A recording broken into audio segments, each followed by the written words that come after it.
কঠোর নিরাপত্তায় শেষ হলো এসএসসি ও সমমানের প্রথম দিনের পরীক্ষা। এবছর ছাত্রদের অংশগ্রহণ বেশি।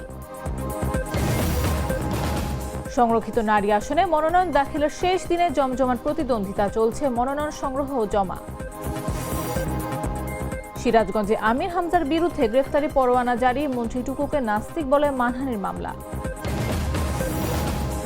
ইরানের ইউরেনিয়াম ও মিডনাইট হ্যামার নিয়ে দাবি, আলোচনা না মানলে কঠিন পরিণতির হুঁশিয়ারি ট্রাম্পের। এবং ক্রিস গেল ইউরোপিয়ান টি-20 লিগে গ্লাসগো দলের সহ মালিক হলেন, নতুন অধ্যায় শুরু করলেন গেইল।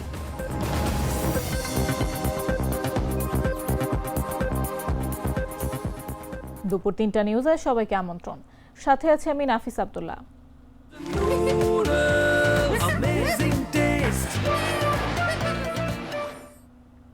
কঠোর নিরাপত্তার মধ্য দিয়ে শেষ হয়েছে এসএসসি ও সমমান পরীক্ষার প্রথম দিন।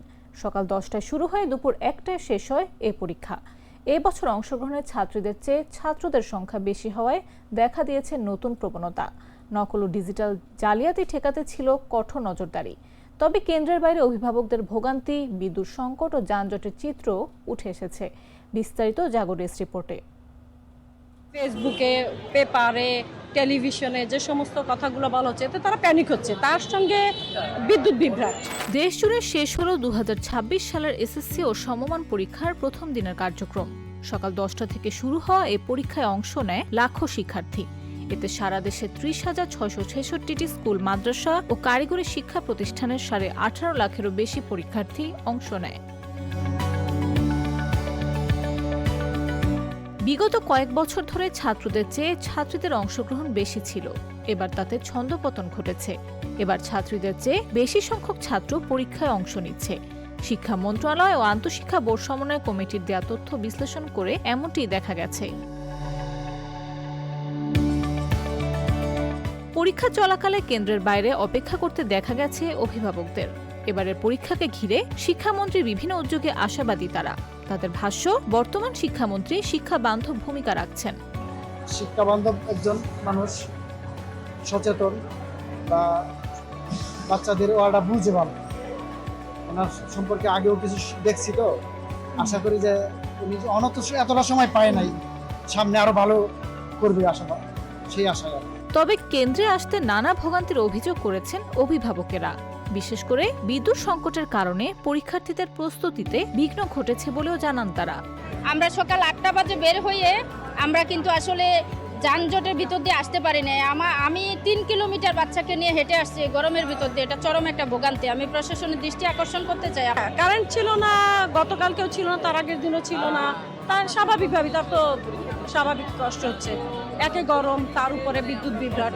শহরে এই অবস্থা, তাহলে গ্রামে অবস্থা তো আরো ভয়াবহ। এদিকে অতিরিক্ত গরম এবং দীর্ঘ যানজটে ভোগান্তির কথাও উঠে আসে অভিভাবকদের বক্তব্যে। অনেকের জন্য সময় মতো কেন্দ্রে পৌঁছানো ছিল বড় চ্যালেঞ্জ। আমি পুরোটা রাস্তা আমি হেঁটে আসছি, রাস্তা প্রচুর জ্যাম, প্রচুর জ্যাম, এত জ্যাম যে আমি হেঁটে না আসলে দেখা যেত আমি পৌঁছতে পারতাম না।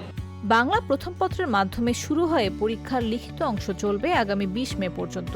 এরপর 7 জুন থেকে 14 জুন পর্যন্ত অনুষ্ঠিত হবে ব্যবহারিক পরীক্ষা। নিউজ ডেস্ক, জাগো নিউজ। শেষ দিনের মতো চলছে জাতীয় সংসদের সংরক্ষিত নারী আসনের মনোনয়ন দাখিল কার্যক্রম।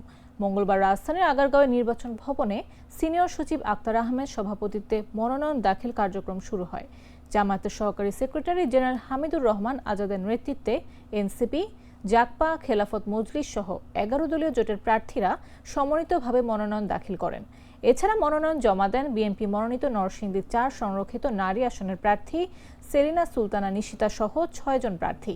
জামাত জোটে মনোনয়ন জমা দেন মহিলা বিভাগের সেক্রেটারি নুরুন্নেসা সিদ্দিকা, এনসিপির যুগ্ম সদস্য সচিব ডাক্তার মাহমুদা মিতু, যুগ্ম আহ্বায়ক মুনিরা শারমিন, জুলাই শহীদ জাবির ইব্রাহিমের মা রোকেয়া বেগম সহ 12 জন প্রার্থী।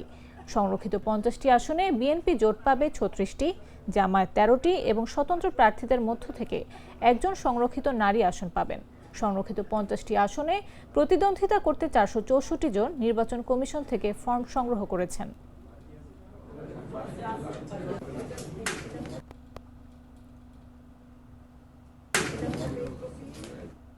ত্রয়োদশ জাতীয় সংসদের সংরক্ষিত নারী আসনে মনোনয়ন দাখিল কার্যক্রম চলবে বিকেল 4টা পর্যন্ত। এই মুহূর্তে নির্বাচন ভবনে আছেন আমাদের সহকর্মী রাকিব হাসান। সরাসরি যাচ্ছি তার কাছে। একটু জানিয়ে দিই আপনাদের, সেটি হচ্ছে যে আপনারা জানেন যে ত্রয়োদশ জাতীয় সংসদ নির্বাচন থেকে বিএনপি এবং জামায়াতের যারা সংরক্ষিত নারী সদস্য প্রার্থী রয়েছেন, সংসদ সদস্য প্রার্থী রয়েছেন, এর মধ্যে বিএনপি থেকে 36টি এবং 11 দলীয় জোট থেকে 13টি এবং স্বতন্ত্র থেকে হচ্ছে একটি, অর্থাৎ মোট 50টি যে সংরক্ষিত আসন, সেই সংরক্ষিত আসনের আমরা দেখেছি যে গতকাল এবং আজকে সকালেও বিএনপির বেশ কয়েকজন প্রার্থী তাদের মনোনয়ন ফর্ম নির্বাচন কমিশনে জমা দিয়েছেন এবং 11 দলীয় জোটের পক্ষ থেকে যে 13 জন যারা রয়েছেন, সেই 13 জন আজকে আমরা দেখেছি যে 11 দলীয় জোটের যে প্রধান জামায়াতে ইসলামের নেতৃবৃন্দের সঙ্গে নিয়ে তারা এই মুহূর্তে এই যে নির্বাচন কমিশন এখানে তাদের যে প্রার্থীতা যে মনোনয়ন ফর্ম সেটি জমা দিয়েছেন। আর জানিয়ে রাখি যে আপনারা জানেন যে গত কয়েকদিন ধরেই আজকেই এই মনোনয়ন ফর্ম জমা দেওয়ার শেষ সময় এবং আমরা দেখছি যে এই মুহূর্তে বৈঠক চলছে ভিতরে এবং বৈঠক শেষে কিন্তু যারা প্রার্থী রয়েছেন তারা বের হয়ে আসেন এবং গণমাধ্যমের সঙ্গে কথা বলছেন। আমাদের এই যে সংরক্ষিত নারী আসনে যারা জামাতের যারা রয়েছেন জামাত জোটে, তার মধ্যে কিন্তু আমরা দেখেছি যে এনসিপি থেকে 2 জন রয়েছেন এবং পাশাপাশি জুলাই আন্দোলনে শহীদ একজন শিশুর যে মা, তিনিও কিন্তু এখানে এসেছেন। তো এই ছিল নির্বাচন কমিশন থেকে আমার কাছে সর্বশেষ তথ্য। প্রাণ কফি ক্যান্ডি, কররা কফি, কঠিন স্বাদে, হাইকে বলো বাই। বিদ্যুৎ, জ্বালানি ও খনিজ সম্পদ মন্ত্রী ইকবাল হাসান মাহমুদ টুকুকে আপাদমস্তক নাস্তিক ও ইসলাম বিদ্বেষী বলে মন্তব্য করায় কুষ্টিয়া 3 আসনের এমপি ও ইসলামী বক্তা আমির হামজার বিরুদ্ধে গ্রেফতারি পরোয়ানা জারি করেছেন সিরাজগঞ্জ আদালত। মঙ্গলবার দুপুর 12:15টার দিকে সিরাজগঞ্জের চৌহালি আমলি আদালতের বিচারক সুমন ভূঁইয়া এই নির্দেশ দেন। এর আগে 2 এপ্রিল সিরাজগঞ্জ জেলা আইনজীবী সমিতির সাধারণ সম্পাদক অ্যাডভোকেট হুমায়ুন কবির বাদী হয়ে মামলা দায়ের করেন। পরে আদালতের বিচারক সুমন ভূঁইয়া মামলাটি আমলে নিয়ে সমন জারির নির্দেশ দেন।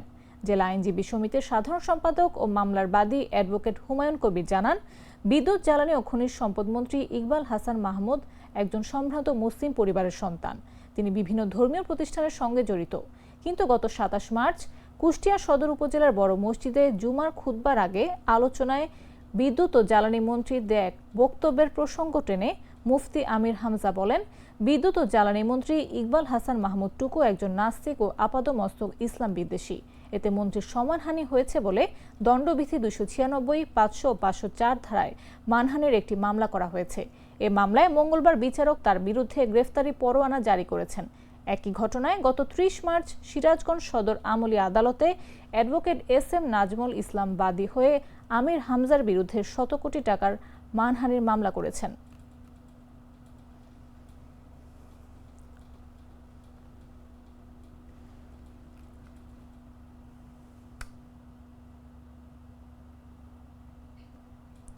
এবছর হজযাত্রীদের সেবায় প্রধানমন্ত্রীর পক্ষ থেকে 1 লাখ পানির বোতল উপহার দেওয়া হয়েছে। পাশাপাশি ব্যাগ র্যাপিং ব্যবস্থাও রাখা হয়েছে বলে জানিয়েছেন হজ অফিসের পরিচালক মোহাম্মদ লোকমান হোসেন। তিনি বলেন, এবছর হাজিদের জন্য দেয়া হচ্ছে নানাবিধ পরিষেবা। মশার উপদ্রব কমাতেও দিনের 7 থেকে 8 বার করা হচ্ছে স্প্রে। হজের ক্ষেত্রে আপনারা নিশ্চয়ই খেয়াল করেছেন যে মাননীয় প্রধানমন্ত্রী সকল হজযাত্রীদের জন্য 1 লক্ষ পানির বোতল উপহার দিয়েছেন। পাশাপাশি মাননীয় প্রধানমন্ত্রীর উপহার হিসাবে হজযাত্রীদের লাগেজে কিন্তু বিনা ফ্রিতে কিন্তু র্যাপিং করে দেওয়া হচ্ছে। এই সেবাগুলোর পাশাপাশি আমরা হজযাত্রীদের সেবা প্রদানের জন্য এবছরই প্রথম ডেডিকেটেড হজ সেবক টিম কিন্তু আমরা নিয়োজিত করেছি এবং তারা হজযাত্রীদের অভ্যর্থনা জানানো এবং তাদের লাগেজ বহনে সহায়তা করছে। হজযাত্রীদের যাতে কোনো ক্ষেত্রে কোনো রকম অসুবিধা নয় সেক্ষেত্রে আমরা সর্বান্তকরণে আমরা চেষ্টা করছি। মশার ক্ষেত্রে আপনারা যেটা বলেছেন, আপনারা নিশ্চয়ই দেখেছেন যে আমরা মশা আর উপদ্রব থেকে হজযাত্রীদেরকে সম্পূর্ণরূপে নিরাপদ রাখার জন্য কিন্তু বিভিন্নমুখী কার্যক্রম কিন্তু নিয়েছি। বাছাইকৃত লাল সরিষার দানা থেকে তৈরি হয় প্রাণ সরিষার তেল, আসল ঝাঁঝে আসল স্বাদে। জানাবো আন্তর্জাতিক সংবাদ।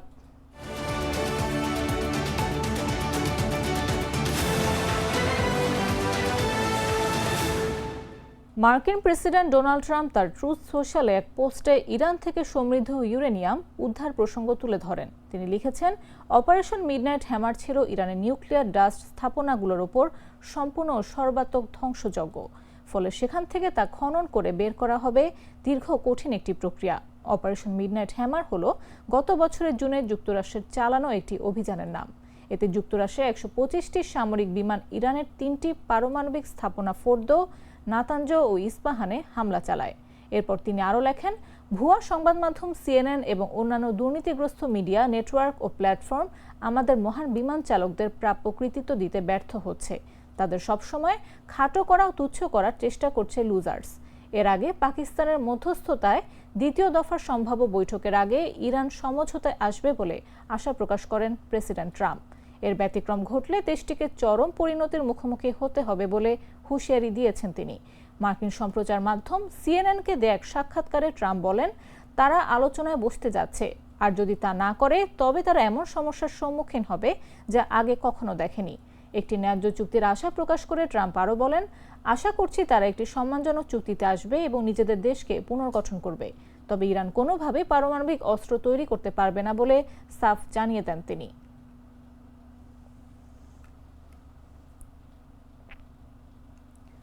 এবারে খেলার খবর।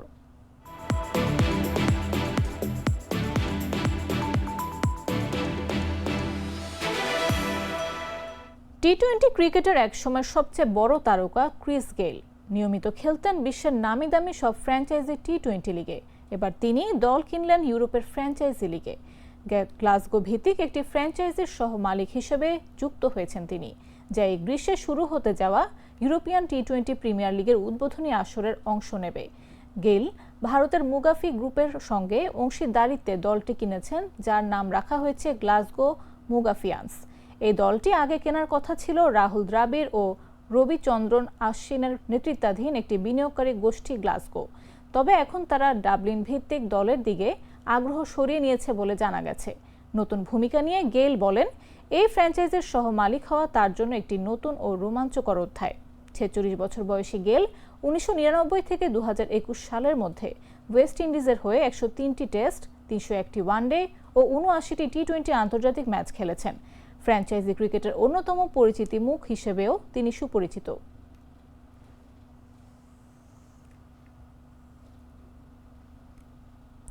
সংবাদ শেষ করার আগে শিরোনামগুলো জানিয়ে দিচ্ছি আরও একবার। কঠোর নিরাপত্তায় শেষ হলো এসএসসি ও সমমানের প্রথম দিনের পরীক্ষা। এবছর ছাত্রদের অংশগ্রহণ বেশি। সংরক্ষিত নারী আসনে মনোনয়ন দাখিলের শেষ দিনে জমজমাট প্রতিদ্বন্দ্বিতা চলছে মনোনয়ন সংগ্রহ ও জমা। সিরাজগঞ্জে আমির হামজার বিরুদ্ধে গ্রেফতারি পরোয়ানা জারি, মন্ত্রী টুকুকে নাস্তিক বলে মানহানির মামলা। ইরানের ইউরেনিয়াম ও মিডনাইট হ্যামার নিয়ে দাবি, আলোচনা না মানলে কঠিন পরিণতির হুঁশিয়ারি ট্রাম্পের। এবং ক্রিস গেইল ইউরোপিয়ান টি-20 লিগে গ্লাসগো দলের সহ মালিক হলেন, নতুন অধ্যায় শুরু করলেন গেইল।